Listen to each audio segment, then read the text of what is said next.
venho a essa tribuna hoje para falar sobre as 10 medidas de combate à corrupção.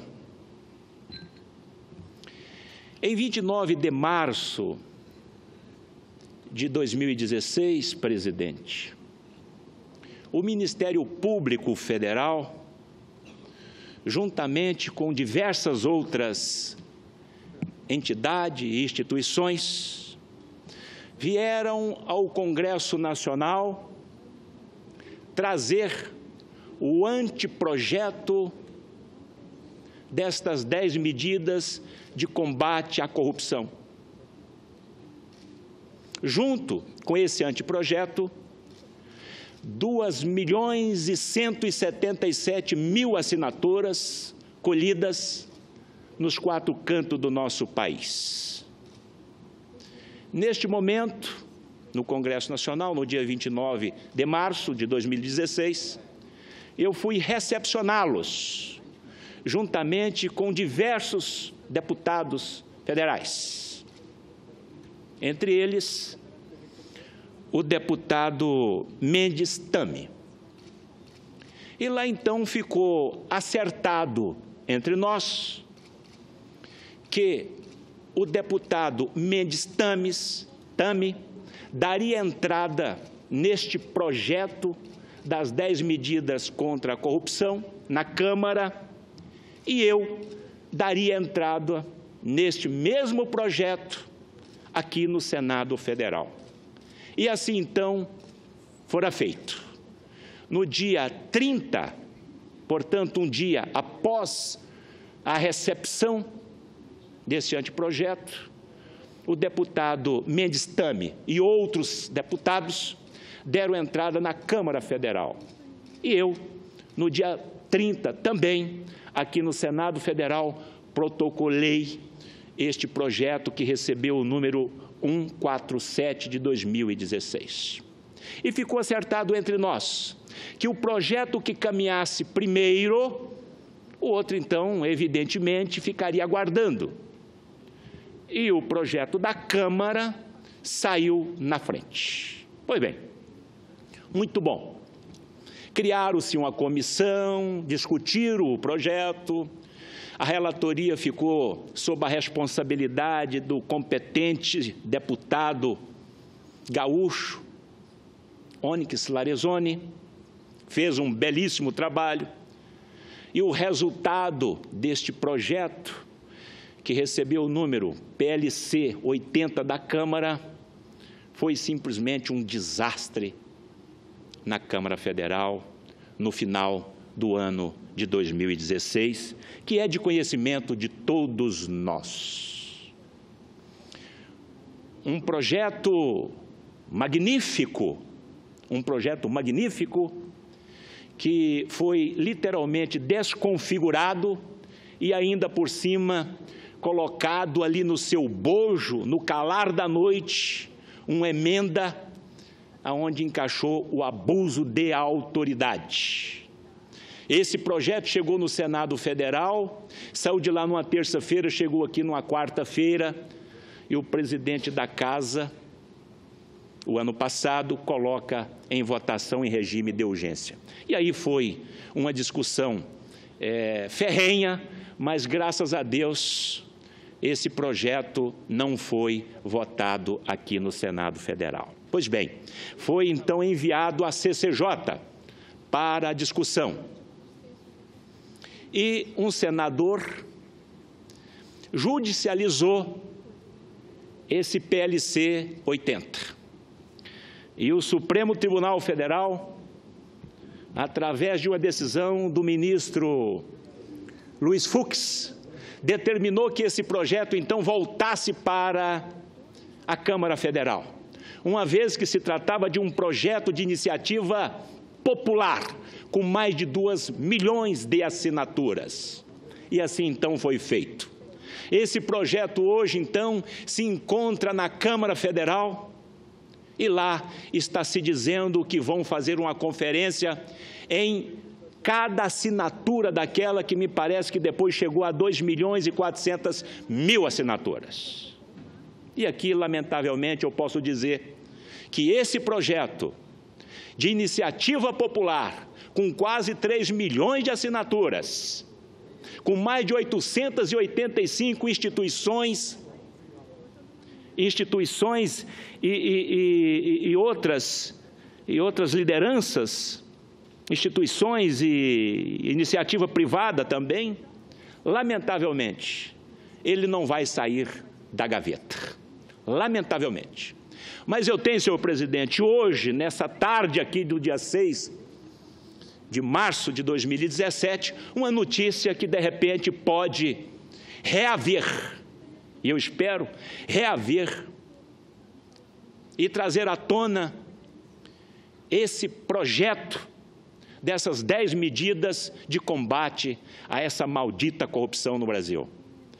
Como eu disse, em março de 2016, eu também protocolei aqui na casa o projeto que recebeu o número 147 de 2016.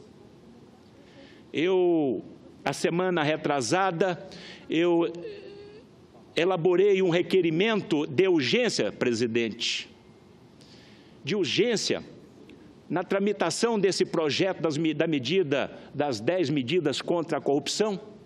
Já colhi 31 assinaturas, estão em meu poder. Vou pegar a assinatura também com Vossa Excelência. Devo protocolar amanhã pela manhã, porque tem diversos senadores que eu ainda não falei com eles, que querem assinar este requerimento. E amanhã, então, eu irei protocolar esse requerimento com mais de 40 assinaturas, eu já tenho 31 agora com Vossa Excelência, 32 assinaturas, para que nós possamos, então, trazer esse projeto novamente à tona e aqui, então, neste plenário, a gente, então, discutir este projeto, que é de fundamental importância para o nosso país. E lá na Câmara, eu volto a dizer, das 10 medidas, infelizmente, somente 2 foram aprovadas. Só 2 que acompanharam o anteprojeto do Ministério Público Federal. Pois bem, esse projeto, então, que se viu a seguir, foi a aprovação de uma série de emendas, né? Volto a repetir, que alteraram substancialmente alguns pontos objetivos da proposta quanto à intenção original da iniciativa popular. Várias das propostas do Ministério Público, que tinha por objetivo aprimorar a prevenção, a impunidade e o desvio de recursos públicos, foram negligenciados pelos deputados na calada da noite, né? Aí eu volto a repetir, das 10 medidas interessantes para o nosso país, para o nosso povo, lamentavelmente ficou apenas 2, que foi a pena mínima da corrupção, que subiu de 2 para 4 anos, podendo chegar a 12 anos. Também foi criada uma pena de 12 a 25 anos a ser aplicada, dependendo do montante desviado, sendo considerada hedionda a conduta que desviar mais de 8,8 milhões de reais. Ou seja, estrangularam o projeto das 10 medidas contra a corrupção. Mas volto a repetir, agora então nós vamos trazer à tona esse projeto e vamos então discutir aqui no Senado Federal, que é o projeto 147 de minha autoria. E o que diz o projeto das 10 medidas contra a corrupção? Vamos então repetir quais são os pontos fundamentais desse projeto, que sem dúvida nenhuma irá botar o nosso país num outro patamar, não só perante o nosso povo brasileiro, mas de todo o povo do mundo. Primeiro ponto desse projeto de lei. Primeiro ponto, agilizar a tramitação das ações de improbidade administrativa e dar ações criminais. Esse ponto número 1, esse artigo número 1, trata-se de criação de regra de prestação de contas e eficiência do Ministério Público e do Poder Judiciário, com o objetivo de diminuir o tempo de duração de um processo.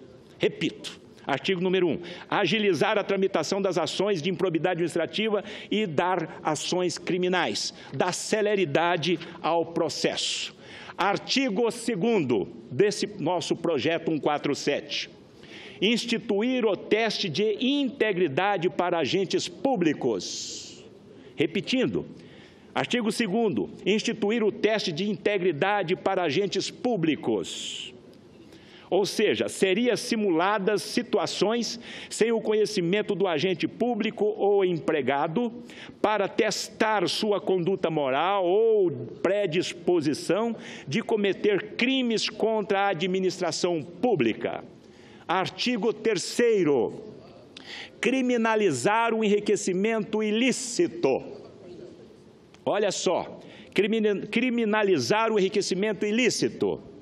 Político que entra na política para ficar rico tem que ir para a cadeia, porque política não deixa ninguém rico. Pelo contrário, política é um sacerdócio, eu tenho dito. Política é para servir as pessoas e não para ser servido e não para se enriquecer. Portanto, esse artigo diz o seguinte: para garantir que o agente público não fique impune, mesmo quando não for possível descobrir ou comprovar quaisquer foram os atos específicos de corrupção praticada. Artigo 4º, aumentar as penas para a corrupção de altos valores. E tem altos valores aí na parada da corrupção. Altera o Código Penal nos artigos 312, 313-A, 316, 317, 333, para que o corrupto condenado cumpra, de fato, penas que vão de 4 a 12 anos, o que garante pelo menos regime semiaberto. Artigo 5º, responsabilizar partidos políticos. Partido também é pessoa jurídica, tem vida própria, tem que ser penalizado sim. E esse projeto vem nesta direção, tem que penalizar esses partidos também. Esse artigo, então, modifica a Lei 9.096 de 95 para que partidos políticos tenham responsabilidade direta na prática de ocultar ou dissimular a natureza, origem de recursos recebidos. Artigo 6º. Criminalizar a prática do famoso Caixa 2. Isso aqui é grave. Isso aqui é grave. Se esse Congresso Nacional anistiar o Caixa 2, o Brasil hoje tem mais de 500 bilhões de reais, senhor presidente, a receber de empresários que cometeram o Caixa 2, que só negaram receita. O Brasil tem mais de 500 bilhões para receber. Se anistiar o Caixa 2 dos políticos, o Brasil então vai perder quase R$1 trilhão que está na justiça para receber de inúmeros empresários Brasil afora. Veja isto, que absurdo, que ninguém ainda se ateve a esta questão. E não se pode anistiar o Caixa 2, e nós sabemos disso muito bem. Responsabiliza objetivamente os partidos em relação à contabilidade paralela, ou o Caixa 2. Artigo 7º deste projeto de lei 147 de 2016, de minha autoria. Artigo 7, revisar o sistema recursal. Esse é um problema sério. Acrescentar-se o artigo 579-A ao Código do Processo Penal, estabelecendo a possibilidade de execução imediata da condenação quando o tribunal reconhece o abuso no direito de recorrer. Artigo 8º, revisar as hipóteses de cabimento de habeas corpus. Criação de prazos próprios para os magistrados em vários pontos do processo penal, bem como criação de obstáculos em relação à concessão de habeas corpus. Isso aqui tem que ser regularizado no nosso país. 9º, alterar o sistema de prescrição. Relativização do instituto da prescrição, ou seja, abre possibilidade de reabertura de prazos processuais. Último artigo desse projeto, o 10º, por isso é que nós chamamos de 10 medidas em combate à corrupção. O que diz o 10º? Instituir novas ferramentas para a recuperação do dinheiro desviado.